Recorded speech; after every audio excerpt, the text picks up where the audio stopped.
can change many. 우리 지난주에 말씀드렸잖아요. 그러니까 한 사람이, 한 영혼이 열방이다. 이게 굉장히 중요한 것 같거든요. 한 영혼이 열방이다. 그러니까 우리가 많은 사람들에게 복음 전할 생각도 물론 해야 되지만 이거보다 더 중요한 것이 한 영혼에게 제대로 된 복음을 가르치래. 그 사람이 제자화되면 이 사람이 미치는 영향이 열방이에요. 열방. 하나의 부족이 바뀔 수도 있어요. 이 사람 한 사람 때문에. 그래서 우리는 우리가 이 땅에 있는 동안 앞으로 우리의 생각 속에 이런 생각을 갖고 살자고요.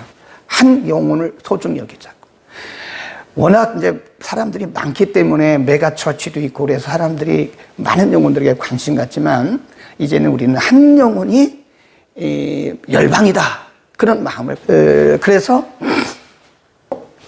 12장에 보면 이 하란에 있던, 여기 하란은 이쪽입니다. 터키, 튀르키예 지역이죠. 이렇게 쭉 내려와요. 여기 이제 가나안은 이렇게 쭉 길쭉합니다. 이스라엘 나라는. 여기가 이게 요단강이라고 그럽시다. 여기가 사해고, 이 아래는 이제 그 아프리카죠. 그 아프리카 중에 하나가 애굽. 애굽은 아프리카예요. 오늘날로 말하면 이제 이집트입니다. 이집트. 그 요즘 번역에는 애굽을 다 이집트라고 번역해요. 아프리카예요. 여기는 이제 나일강이 흐르죠. 나일강이 흐르고 있기 때문에 언제나 물이 풍성하고 그리고 곡식이, 양식이 풍성하죠. 지난주에 꼭 기억하실 게 뭐냐면 하나님의 명령을 받고 이제 하나님께서 지시한 땅으로 왔다고요. 여기 이제 가나안이거든요. 근데 오자마자 얼마 있다가 기근이 들어요. 네. 그러니까 우리가 꼭 기억할 것이 뭐냐면 우리가 순종하고 간다고 해서 모든 일이 평탄대로가 아니에요. 평탄하지가 않습니다. 오히려 거기에 더 장애물이 있을 수 있고 거기에 더 길들이 울퉁불퉁할 수 있어요. 근데 가끔 그래서 우리가 이제 왜 낙심하냐면 내가 하나님이 가라고 해서 왔는데 왜 이렇게 힘드냐? 당연히 힘들어요. 모세, 아론을 보세요. 하나님께서 모세와 아론을 애굽 왕에게 보내잖아요. 근데 10번 가요, 10번. 계속 하는 겁니다. 하나님께서 재앙을 10가지 재앙을 내려요. 그때마다 모세는 마음에 어쩌면 갈등했을지도 몰라요. 아니, 미디안 광야에서 잘 살고 있는 나를 80이 돼가지고 80이나 되어가지고 하나님이 나를 부르셔서 가라고 그래서 안 간다고 그랬잖아요. 모세가. 나 말도 못하고 그러니까 다른 사람 보내시라고. 그러니까 하나님이 말 잘하는 내 형 아론이 있지 않냐. 그래서 아론하고 같이 가라고 하나님 붙이신 거 아니에요? 그래서 같이 갔다고요. 그래서 애굽 왕에게 가서 말하니까 갈 때마다 계속 거역하고 또 거부하고. 그러니까 모세가 그런 생각했을지도 몰라요. 하나님이 뭐 가라고 해서 왔는데 왜 이렇게 어려우냐. 지금 아브라함도 마찬가지예요. 하나님이 가라고 하셔서 하나님이 인도하신 대로 갔더니 그러면 탄탄대로해야 될 거 아니에요. 그러니까 우리에게 생각할 때 그러면 길이 평탄해야 될까요? 그렇지 않습니다. 우리가 사명 따라 하나님께서 말씀하신 길을 간다고 해서 우리가 순종하고 가는 것뿐이지 우리가 가는 길이 평탄하지는 않아요. 바울도 마찬가지잖아요. 사도 바울이 복음 전하면서 여러 번 죽을 뻔했잖아요. 감옥에 갇히기도 하고 매도 수십 대 맞고 사람들에게 뺨 맞고 이단이라는 억울한 소리 듣고 심지어는 이 고린도 교회 같은 이 성숙하지 못한 교인들은 당신 누가 사도로 세웠냐, 사도권 내놔라 이런 얘기도 그러잖아요. 평탄하지 않아요. 그러니까 우리는 여기서 반드시 기억해야 할 것이 우리가 믿음으로 간다고 해서 우리가 순종하고 간다고 해서 하나님께서 우리에게 말씀하신 그 사명을 따라 간다고 해서 그 길이 평탄하지는 않다는 것을 반드시 기억해야 돼요. 아멘. 그렇지 않으면 우리가 나중에 하나님 원망할 수도 있어요. 아니면 우리가 절망할 수도 있습니다. 믿음대로 했는데 사명대로 했는데 왜 이러냐. 그렇지 않습니다. 믿음으로 해도 분명히 가는 중간중간에 과정에 울퉁불퉁한 장애물들이 있을 수 있다. 그런 중요한 것은 지난주에 이제 그 말씀 했잖아요. 그래서 애굽으로 가요. 애굽으로 가면서 미리 걱정하는 거죠. 지금 아브라함이 자기 아내에게 이렇게 말해요. 당신 얼굴이 너무 예쁘다.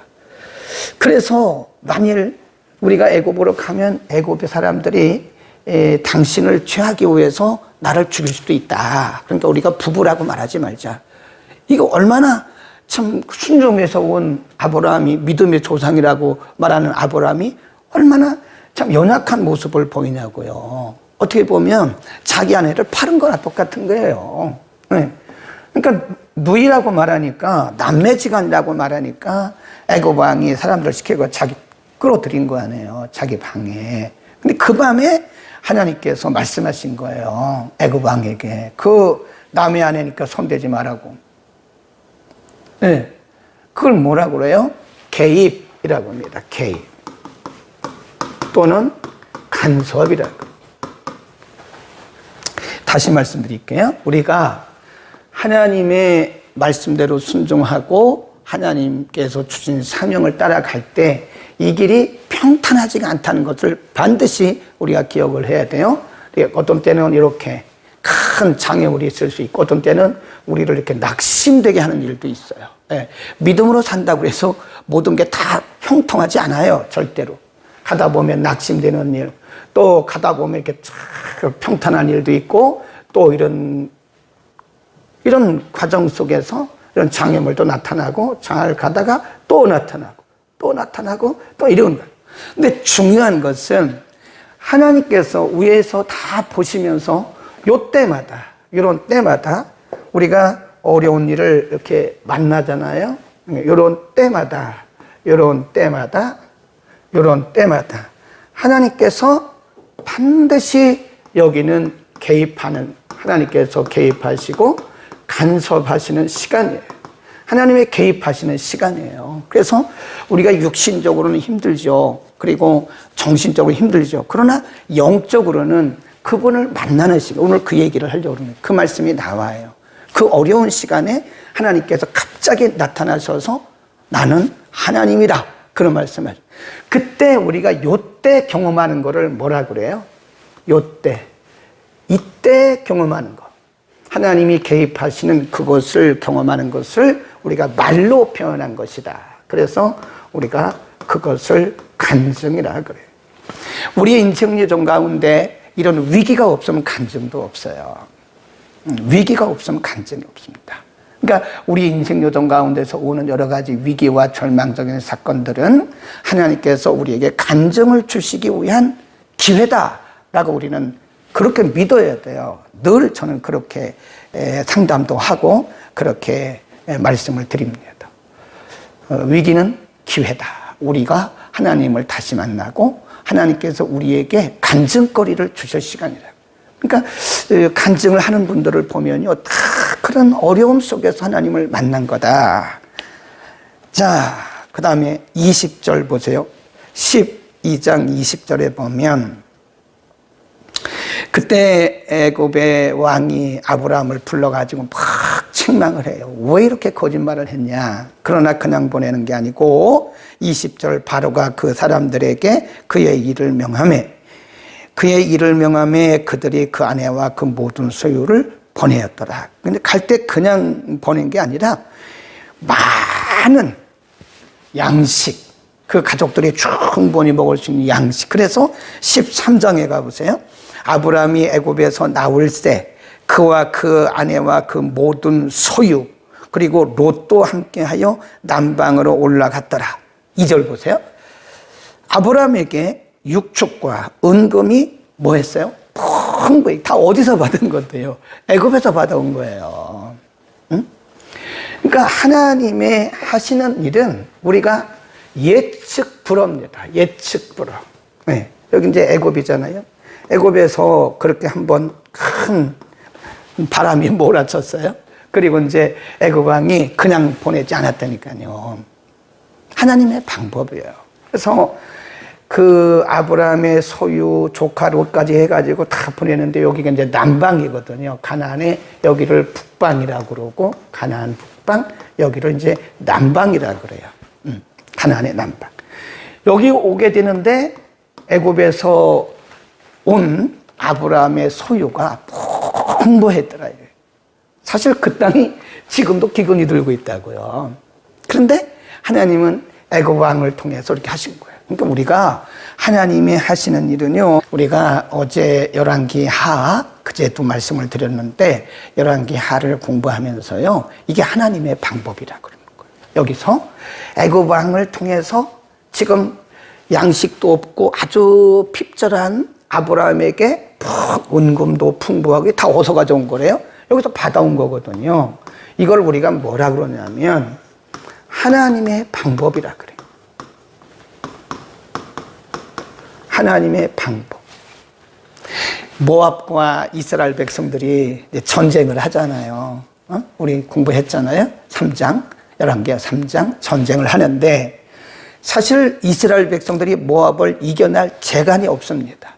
그러니까 옆에 있는 나라들에게, 남한국 여호사밧에게, 그리고 여기 에돔 왕에게 군사 요청을 해가지고 세 나라가 동맹을 맺어가지고 모압과 싸우러 가는데 못 이겨요. 그러니까 여호사밧이 물어보잖아요. 우리가 어떻게 하면 좋겠습니까? 그러니까 엘리사가 말하기를 하나님께서 이렇게 감동하시는 거예요. 이 골짜기에다가 웅덩이를 많이 파시오. 웅덩이. 하나님이 주신 하나님의 방법이죠. 웅덩이. 우리말 번역에는 골짜기에 개천을 파라는데 개천을 못 파요. 웅덩이입니다. 웅덩이. 골짜기에 웅덩이를 팔 수 있는 애 많이 파라고. 그랬더니 하나님이 이 웅덩이에 물을 가득 채우셨다고요. 가득 채우셨어요. 근데 동쪽에서 해가 떠오른다고요. 그러니까 여기에 지금 그 군사 분계선이라고 그러죠. 우리로 하면 이 경계에 서 있던 모압군들이 이렇게 보니까 여기를 쳐다보니까 이 햇빛이 이렇게 빨갛게 비쳐오니까 이게 다 핏물로 보이는 거예요. 핏물. 지금 이스라엘 사람들이 왕과 함께 백성들이 서로 내란이 벌어져가지고 전쟁해가지고 사람들이 죽어서 이게 다 핏물이 됐구나.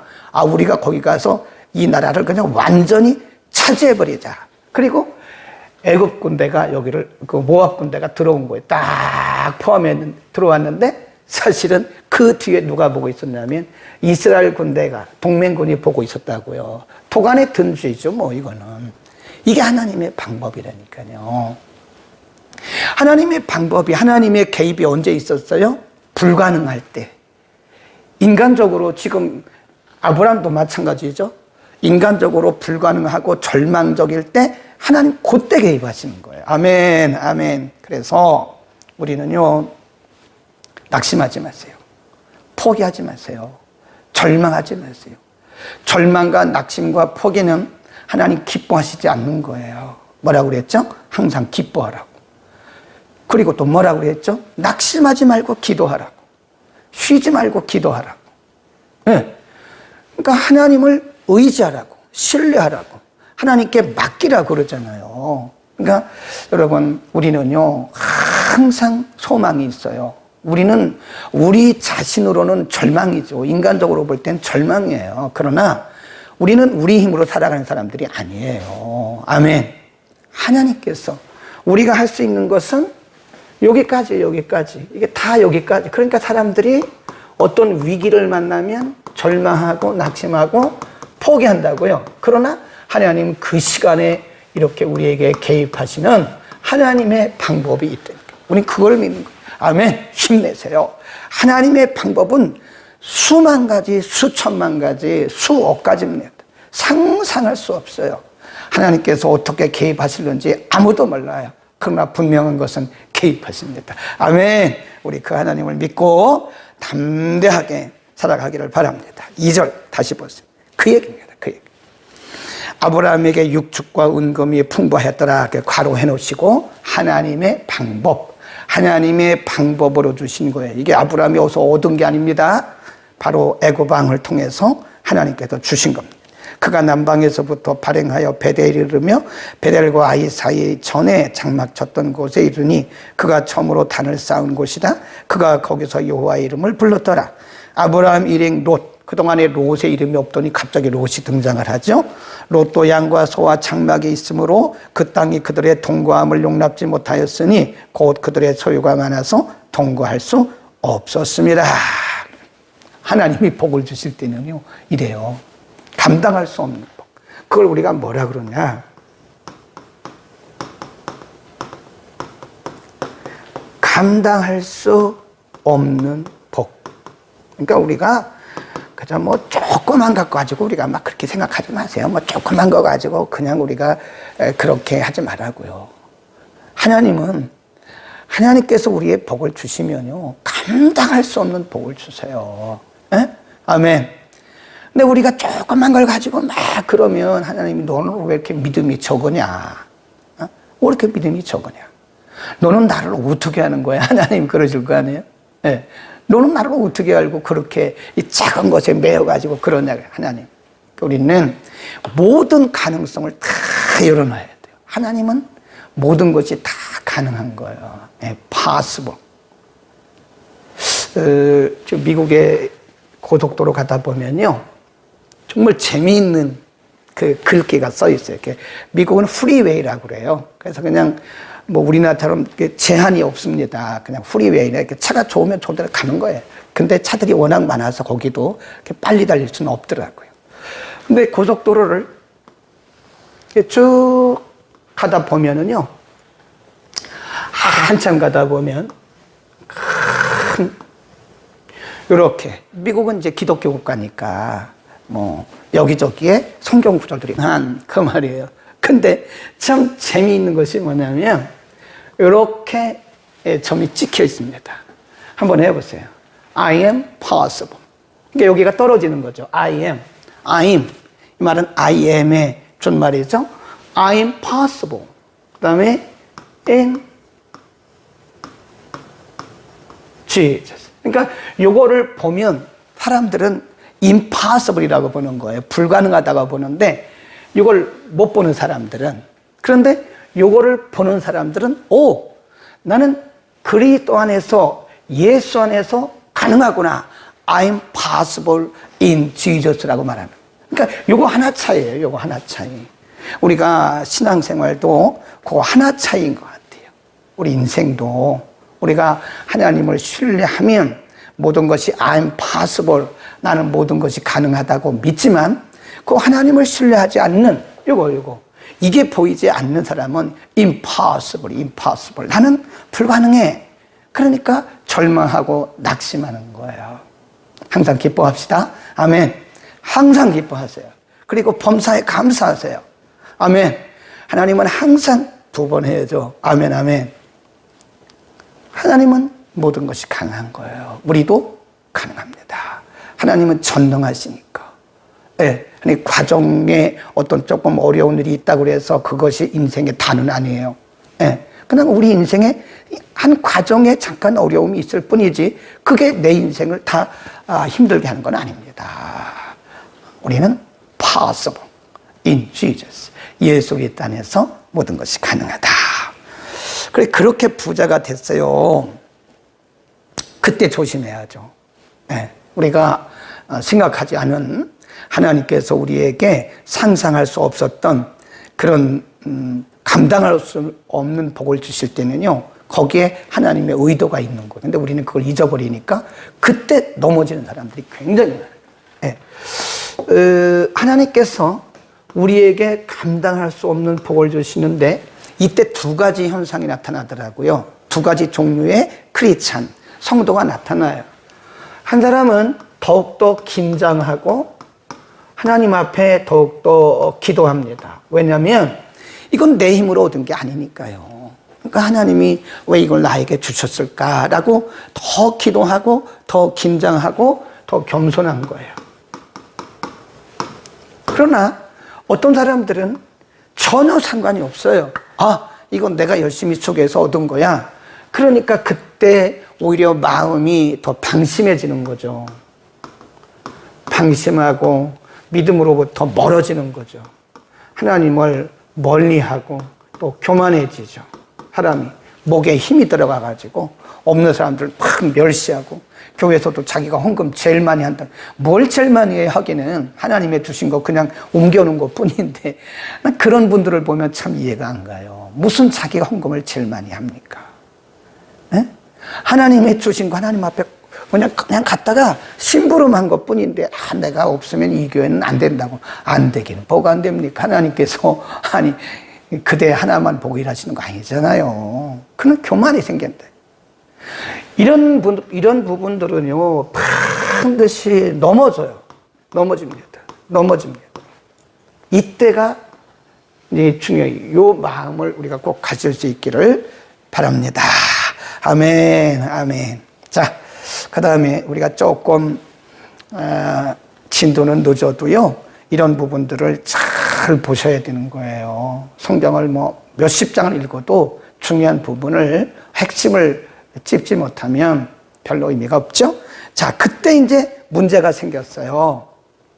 하나님이 우리를 축복하실 때 꼭 그게 좋지만 않아요. 거기에 문제가 생깁니다. 하나님의 복이 상상할 수 없는 축복이 임하면 거기에 반드시 어떤 문제, 위기가 같이 와요.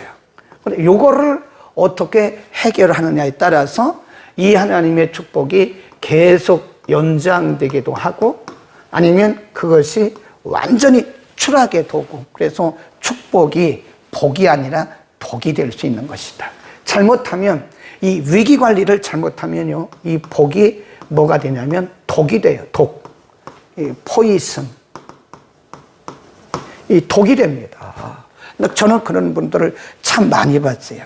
하나님께 은혜 받고 복 받더니 완전히 사람이 변질되대. 변화되는 건 좋은데 변질되는 것은 그건 사탄의 역사예요. 변질되더라니까요. 사람이 이상하게 교만해지고 어깨에 힘 넣고 기도도 더 안 하고 그러더라고요. 자, 이때 믿음의 조상인 아브라함은 어떻게 위기 관리를 했느냐? 우리 그때 문제나 위기가 오면 위기 관리를 잘해야 됩니다. 위기는 다 올 수 있어요. 어떤 가정이나 어떤 개인이나 어떤 교회나 어떤 나라나 다 올 수 있습니다. 네, 그런데 이 위기 관리를 잘 못하는 사람들은 꼭 그 문제의 요인을 찾아가요. 누구 때문에 그렇다, 누구 때문에 그렇다, 가정이 누구 때문에 그런 거다, 교회가 누구 때문에 부흥이 안 되는 거다, 그런 얘기 하지 마세요. 위기 관리를 잘해야 됩니다. 그때 우리가 기도하고 그 관점을 잘 하나님께 맞춰야 돼요. 보세요. 아브라함은 어떻게 했느냐? 7절입니다. 그러므로 아브라함의 가축의 목자와 롯의 가축의 목자가 서로 다투고 위기가 왔죠? 또 가나안 사람과 브리스 사람도 그 땅에 거하였는지라 아브라함이 롯에게 이르되 우리는 한 골육이라 너나 내 목자나 서로 다투게 말자. 내 앞에 온 땅이 있지 않냐?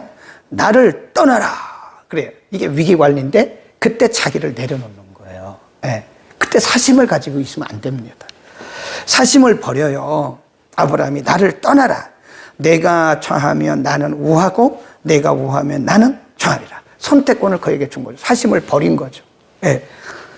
이에 롯이 눈을 들어 요단들을 바라본 적 소알까지 온 땅에 물이 넉넉하니 여호와께서 소돔과 고모라를 멸하게 전는 거로 여호와의 동산 같고 애굽 땅과 같았더라. 그러므로 롯이 요단 온 들을 선택하고 동으로 옮기니 그들이 서로 그때 떠났어요.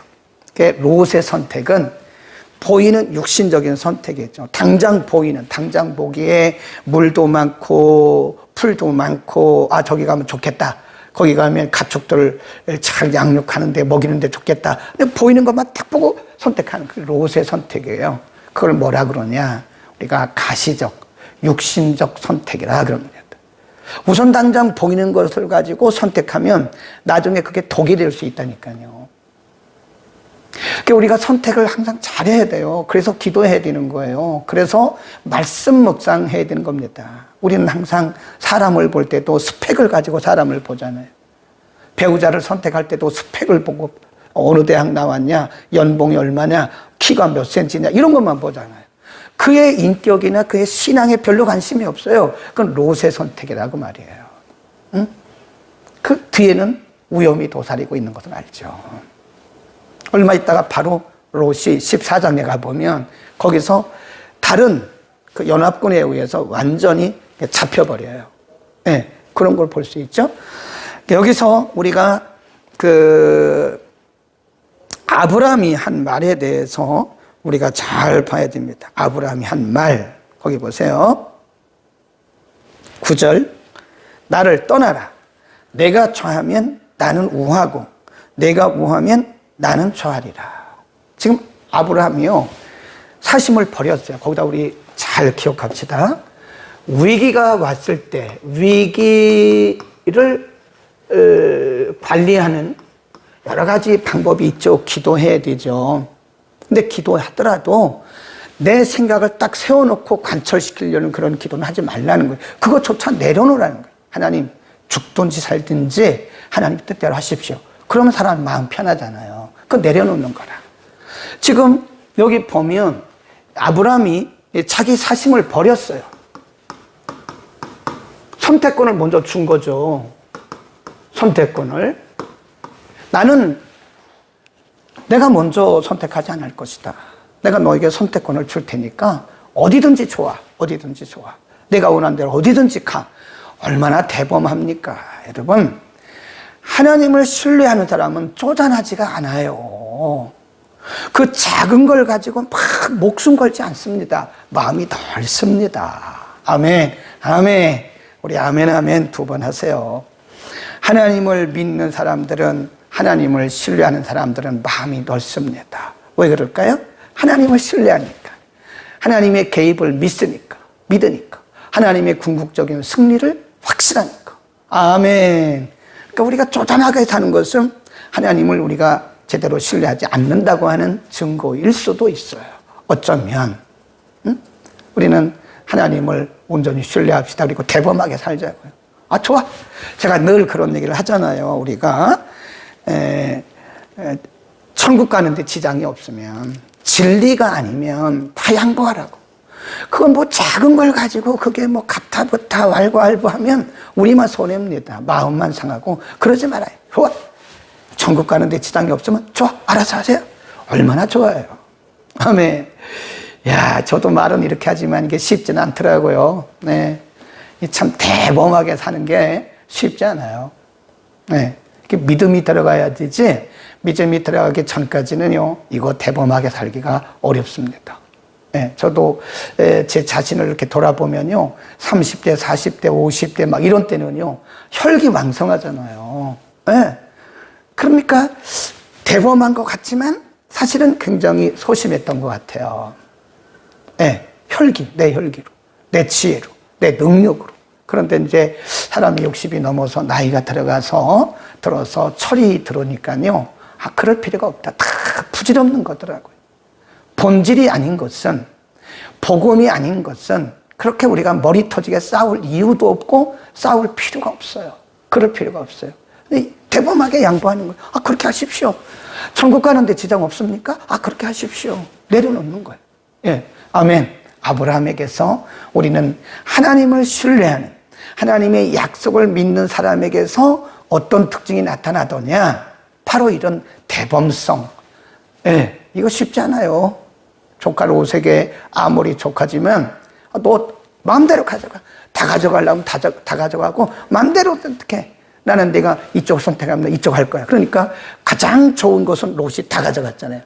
지금 아브라함에게 남은 게 없어요. 바로 그때 하나님이 옳다, 너는 됐다라고 인정하시고 그때 하나님 개입하신 거예요. 보세요. 뭐라고 하나님께서 나타나셨나? 14절입니다. 14절. 롯이 아브라함을 떠난 후에, 참 어떻게 보면 인간적으로 보면요, 아브라함이 참 황당할 거예요. 아무리 조카래도, 그래도 조금은 남겨주고, 삼촌, 요만큼은 제가 할 테니까 요만큼은 삼촌 하시죠. 기본적인 양심은 있어야 되지 않겠습니까? 그런데 롯이 좋은 거 다 가져갔어요. 그리고 나서 대범하게 결단한 아브라함에게 하나님이 오셨어요. 아멘. 거기 보세요. 롯이 아브라함을 떠난 후에 여호와께서 아브라함에게 이르시되 너는 눈을 들어. 하나님이 하신 거 이제는. 너는 눈을 들어 너 있는 곳에서 동서남북을 바라보라. 보이는 땅을, 롯은 그냥 그 조그만 거 자기 마음대로 가져갔지만 너는 지금 아무것도 없지만 걱정하지 마라. 눈을 들어 동서남북을 바라봐. 내가 보이는 것을 다 너에게 줄 것이야. 하나님이 하시잖아요. 보이는 땅을 내가 너와 내 자손에게 주리니 영원히 이르리라. 내가 내 자손으로 땅에 티끌 같게 하리니 사람이 땅에 티끌을 능히 셀 수 있을진데 내 자손도 세리라. 너는 일어나. 이 내용을 보면요, 아브라함이 그때 인간적으로 대범하게 말은 해서 사람이잖아요. 대범하게 했어도 조금 황당한 마음으로 좀 그렇지 않았을까. 일어나라 그 말은 실제로 앉았던 자리에서 일어나라 그런 뜻도 있지만 그것보다는 힘을 내라 그런 뜻이에요. 힘을 내. 아브라함아 힘을 내. 그 땅을 종과 횡으로 행하여 봐. 내가 그것을 내게 주리라. 이에 아브라함이 장막을 옮겨 헤브론에 있는 마므레 상수리 숲으로 이르러 거기 거하며 거기서 여호와를 위하여 단을 쌓았더라. 아멘. 여러분 17절에다가 줄을 크세요. 한 번만 잠깐 나갔다 올게요. 왜냐하면 중간에 이제 끊어질 때가 됐어요. 됐습니다 이제. 자, 정말 믿음의 자세를 배우셨죠? 오늘 이 13장을 통해서 아브라함을 통해서 우리 굉장히 많은 것을 배웠어요. 하나님의 방법, 하나님의 일하심, 하나님의 개입하심. 그리고 우리가 하나님께서 큰 복을 주실 때는 항상 위기가 같이 온다는 거예요. 그때 위기 대처하는 게 위기에 대처하는 위기 관리라고 하지만 그걸 또 다르게 말하면 위기 대처 능력이라고 그래요. 위기를 대처하는 능력은 어디서 왔어요? 하나님을 신뢰하는, 하나님을 신뢰하는 큰 믿음에서 왔다. 그리고 또 한 가지 인간적으로 보면 대범함. 이 대범함은 어디서 와요? 사심을 버릴 때. 대범함. 사심을 버리는 거예요. 사심을 버릴 때 여러분 우리가요 좀 크게 살자고, 크게 대범하게 살자고요. 대인으로 살자고. 그거 작은 걸 가지고 그냥 왈가왈부하고 그러지 말자고요. 이젠 좀 대범하게. 그래요 집사님? 그렇게 하세요. 좋아요. 그래요? 그렇게 하세요. 좋습니다. 예, 그렇게 하시죠. 얼마나 좋아요. 우리가 불의에 대해서 인정하는 게 아니잖아요. 하나님의 대범하심, 하나님의 그 능력을 믿고 하나님의 일하심을 믿고 궁극적 승리를 믿기 때문에 우리는 대범하게 살자고. 이제부터는 너무 소심하게 그렇게 소인배처럼 살지 말고 큰 마음을, 넓은 마음을 품고 손해가 와도 이것이 뭐 과정이다. 이 과정을 지나면 내가 하나님께 합격만 하면, 하나님께서 나를 기뻐하시기만 하면 이보다 더 큰 은혜가 있을 것이다. 항상 우리는 궁극적 승리를 믿는 거죠. 아멘. 아멘. 작은 것에 매이지 맙시다. 자, 14장으로 당시에 시날 왕 아모라벨과 엘라살 왕 아리옥과 엘람 왕 그돌레오말과 고임 왕 게딜이 소돔 왕 베라, 고모라 왕 비르사, 아드마 왕 시납, 그리고 스보임 왕 세벨론, 벨라 곧 소알 왕과 싸우니라. 이들이 다 시딤 골짜기 곧 지금 염해 사해죠. 사해에 모였더라. 이들이 왜 이제 전쟁이 나게 됐냐면, 말하자면 이렇게 전쟁이 난 거예요. 이렇게 있죠. 이렇게 있으면 여기가 이제 북방 가나안이고 북가나안이고, 여기가 이제 남방 가나안이에요. 그러니까 소돔은 이쪽이죠. 여기 사해가 여기 있으니까 사해 쪽이죠. 사해 쪽. 그러니까 지금 아브라함의 조카 롯은 어디에 살고 있냐면 소돔에 살고, 소돔과 고모라 이 지역, 남방 지역이라고 해요. 남방 지역. 남방 지역에 살고 있는 거죠. 근데 이쪽이 있는 왕들이 동맹군을 형성했어요. 그 이유는 왜 그러냐? 거기 보면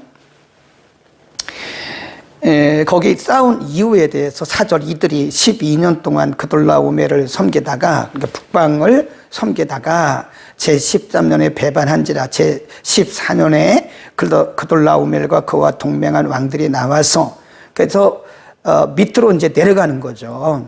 그러다가 나중에는 9절 보세요. 곧 그 다덧 왕이 엘라 왕 그돌라오멜과 고임 왕 디달과 시날 왕 아므라벨과 엘라살 왕 아레옹 네 왕과 교전하였더라. 시딤 골짜기에는 역청이 있더라. 12절을 보세요. 12절. 소돔에 거하는 아브라함의 조카로 또 사로잡고 그 재물까지 다 뺏긴 거예요. 어떻게 된 거예요, 지금? 아니, 아브라함이 기회를 줬잖아요, 선택권을. 그러니까 조카 롯이 얼른 보기에 가장 좋은 곳만 다 골라가지고 가서 사는데 어느 날 갑자기 이 북방에 있는 북방 가나안 연합군들이 와가지고 여기를 다 이렇게 포위했어요. 그리고 거기 소돔에 살고 있던 이 소돔 고모라 지역에 살고 있던 롯은 자기 가지고 있던 소유를 다 뺏겼어요. 그리고 거기서 이렇게 체포가 된 거죠. 예, 그 재물까지 다 노략질을 하고 롯도 사로잡혔어요. 그러니까 막 이렇게 체포가 돼버린 거예요. 이게 보이는 것만 가지고 선택하면 지금은 좋을지 모르지만 나중에 이런 일이 있을 수 있다고 하는 선택의 중요성을 가리킵니다. 선택의 중요성.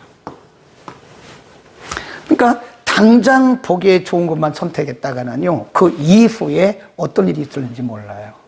그러니까 기도 많이 해야 돼요. 그러니까 말씀 묵상도 해야 되고 하나님께 여쭤봐야죠. 그렇죠? 오늘날로 말하면 내 안에 계신 성령께서 뭐라고 말씀하시는가 기도해 봐야 될 거 아니에요. 그러면 우리 마음 가운데서 성령께서 응답하시겠죠. 응? 그런 겁니다. 12절을 잘 보시고요. 13절로 갑니다. 도망한 자가 와서 히브리 사람 아브라함에게 고하니 때 아브라함이 아모리 족속 마므레 상술이 숲을 근처에 거하였더라. 마므레는 에스골의 형제요 또 아넬의 형제라. 이들은 아브라함과 동맹한 자더라. 아브라함이 그 조카 롯에 사로잡혔음을 듣고 집에서 길르고 연습한 자 318인과 318인을 거느리고 단까지 쫓아가서 그 가신을 나누어 밤을 타서 그들을 쳐서 파하고 다메섹 좌편 호박까지 쫓아가서 모든 빼앗겼던 재물과 자기 조카 롯과 그 재물과 또 부녀와 인민을 다 찾아왔더라. 여기서 우리는 그 아브라함이 대인이었다라고 하는 것을 알 수 있어요. 대범하다는 것을 알 수 있죠. 인간적으로 보면 좀 괘씸하죠, 그죠? 그렇지 않겠습니까? 아무리 조카지만 어떻게 양보 하나, 말 한마디 없이 그렇게 삼촌한테 좋은 것 하나 주지 않고 좋은 거 다 골라가지고 다 갔잖아요. 아무리 참 조카지만 그럴 수 있습니까? 그러니까 인간적으로 보면 괘씸해요. 야, 너 그럴 수 있냐? 아브라함이 그렇다고 뭐 티를 내고 조카 롯에게 막 저주하고 너 잘 되나 보자. 너 그렇게 나가가지고 잘 되나 보자. 이건 소인배들이 하는 소리예요. 아브라함 그런 말 하지 않았어요. 그 대신 하나님이 오셔서 아브라함에게 동서남북을 바라보라고. 내가 밟는 곳, 내가 보는 곳, 모든 곳을 다 너에게 주리라고 말씀하신 이후잖아요. 여러분 같으면 어떻게 하겠습니까? 여러분을 잘 아는 사람이 여러분을 이렇게 속상하게 했어요. 괘씸하게 했어요. 양보도 안 하고 줄만도 한 대 주지도 않고 막 그랬어요. 정말 괘씸해요. 여러분 같으면 어떻게 하겠어요? 여러분, 그때 우리가 인간적인 생각이 들 수 있습니다. 저도 들 수 있죠. 괘씸하죠. 아니, 지금까지 어떻게 해서 자기가 자랐는데 그럴 수 있어요? 괘씸하게? 그런데 그거를 괘씸하다고 인간적 감정에 치우치면 우리는 진 거예요. 그때 사단이 우리를 공격해 옵니다. 더 해라. 그래가지고 네가 뭐 해라? 원수 갚아라. 더 해라. 그렇게 말할 수 있는 거죠. 근데 그 얘기를 듣고 자기 조카 롯이 사로잡혀 체포되고 모든 재물 다 뺏겼다는 얘기를 듣고 군대를 그 사람들을 끌고 가가지고 조카 롯도 찾아오고 가족도 다 다시 찾아오고 조카 롯의 재물도 다 다시 가져온 거예요. 대인이죠. 멋지잖아요. 우리는 그렇게 살아야 된다.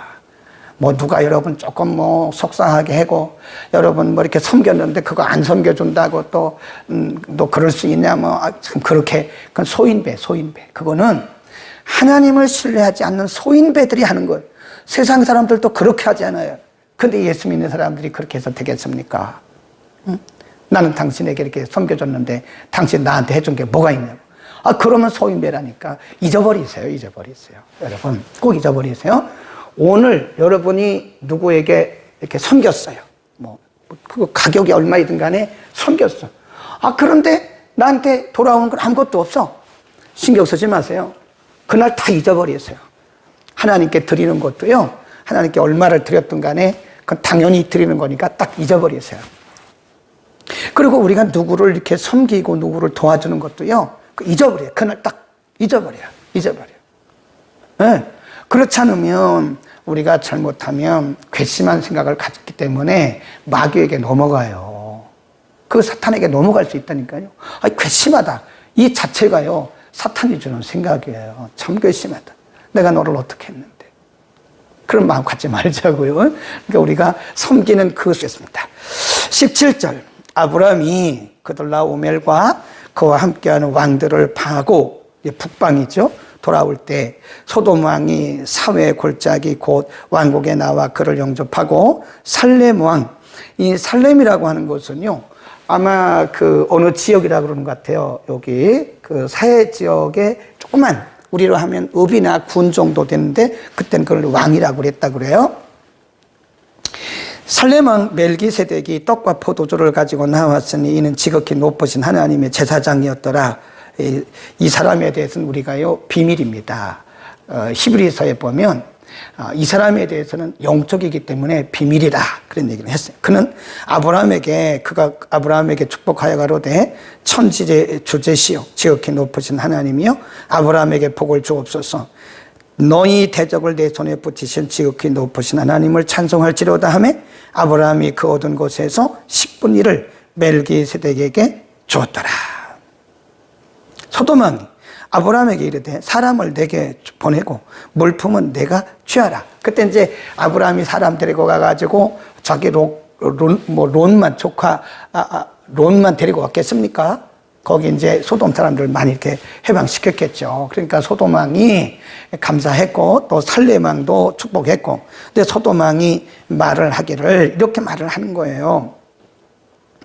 사람만 내게 주고 당신 수고했으니까 전리품들은 다 가져가시오. 그런 얘기죠. 고마운 일이죠. 당신 목숨 걸고 싸웠는데 우리만 이래도 되겠습니까?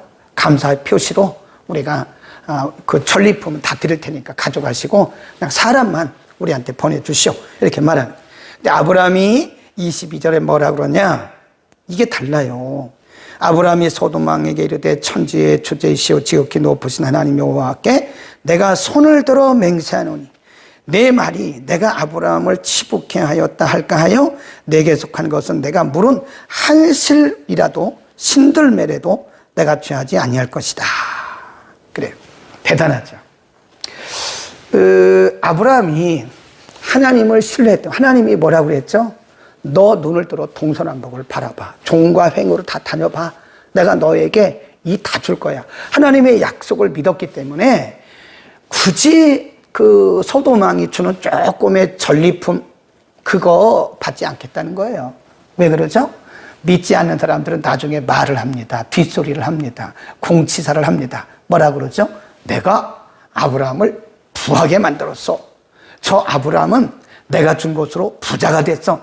이런 말을 한다는 거예요. 그래서 나는 당신에게서 실 한 오락이라도 나는 안 가져갔다. 이게 믿음의 사람들의 대범함이에요. 아멘. 믿음의 사람들은 하나님을 신뢰하고 복을 주시는 분도 하나님이시고 은혜를 주시는 분도 하나님이시기 때문에 그렇게 치사하지 않습니다. 치사하지 않아요. 자.